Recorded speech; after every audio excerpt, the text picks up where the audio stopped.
ये स्टोरी प्यार करने वालों के लिए बहुत बड़ा मैसेज भी देती है। बीकॉम फाइनल ईयर में पढ़ने वाला राहुल अपनी क्लास में जिया से बहुत प्यार करता है। फाइनल ईयर में पहुंच जाने पर भी राहुल अब तक जिया से अपने प्यार का इजहार नहीं कर पाया था। क्लासमेट होने की वजह से राहुल और जिया बातचीत तो होती थी, लेकिन सिर्फ ज़रूरत भर की। राहुल बहुत ही शांत लड़का था। कॉलेज में भी उसके दोस्त बहुत ही कम थे। जिया को लेकर राहुल के मन में क्या फीलिंग थी, ये भी पूरे कॉलेज में सिर्फ उसके एक दोस्त शाम को ही मालूम थी।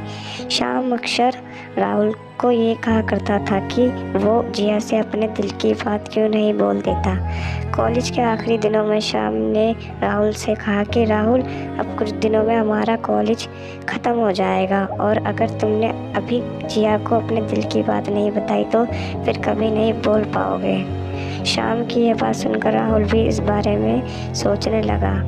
एक दिन राहुल बड़ी हिम्मत करके जिया के पास पहुंचा और बोला, जिया, मैं तुमसे कुछ कहना चाहता हूँ। जिया, हाँ बोलो। राहुल थोड़ा डरा हुआ सा धीमी आवाज़ में बोलता है, जिया, मैं तुमसे बहुत प्यार करता हूँ। जिया, क्या? राहुल थोड़ा कॉन्फिडेंस के साथ, हाँ जिया, मैं तुमसे बहुत प्यार करता हूँ, लेकिन काफ़ी दिनों से मैं तुमसे बोलने की हिम्मत नहीं कर पा रहा था कि जब से मैंने तुम्हें देखा है और जाना है, तब से तुम मेरी दुनिया बन गई। जिया, तुम पागल हो गए हो राहुल, तुम होश में तो हो ना, तुम ये क्या कह रहे हो? राहुल पूरे कॉन्फिडेंस के साथ, हाँ जिया, मैं तुमसे अपने दिल की बात कह रहा हूँ कि मैं तुमसे बहुत प्यार करता हूँ। जिया गुस्से में, लेकिन मैं तुमसे प्यार नहीं करती, मैं सोचती थी कि तुम बहुत सीधे हो, लेकिन तुम तो। जिया की ये बात सुनकर राहुल की आंखों में आंसू आ जाते हैं और राहुल वहाँ से चला जाता है। कॉलेज ख़त्म होने के कुछ दिनों बाद जिया आगे की पढ़ाई करने के लिए बाहर चली जाती है, लेकिन राहुल अब हमेशा के जिया के याद में उदास रहने लगता है।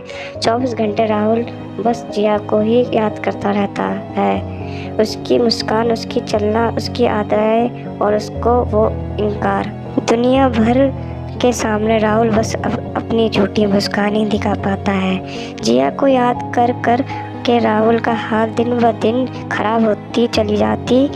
फिर एक दिन जब राहुल के दोस्त शाम को ये बात मालूम होती है कि राहुल ने जिया की याद में अपनी ये हालत बना ली है, तो वो राहुल के पास जाता है और पूछता है कि जब जिया तुमसे प्यार नहीं करती और अब वो दूर जा चुकी है, तो तुमने उसकी वजह से अपनी ये हालत क्यों बना रखी है? तुम अब भी उसे अपने दिल में क्यों बिठा रखे हो? तुम्हें कोई और भी मिल जाएगी। राहुल, शाम हो हासिल करके तो हर कोई प्यार करता है, लेकिन खो कर प्यार करना ही तो असली प्यार होता है। मैं जिया से बहुत प्यार करता हूँ और करता रहूँगा, चाहे वो मेरे पास हो या ना हो। सच्चा प्यार ऐसी तो होता है। अगर आपको ये कहानी पसंद आई तो नीचे चैनल को सब्सक्राइब कर लीजिए और हमारे चैनल पे ऐसी कहानियाँ आती रहेगी। Thank you.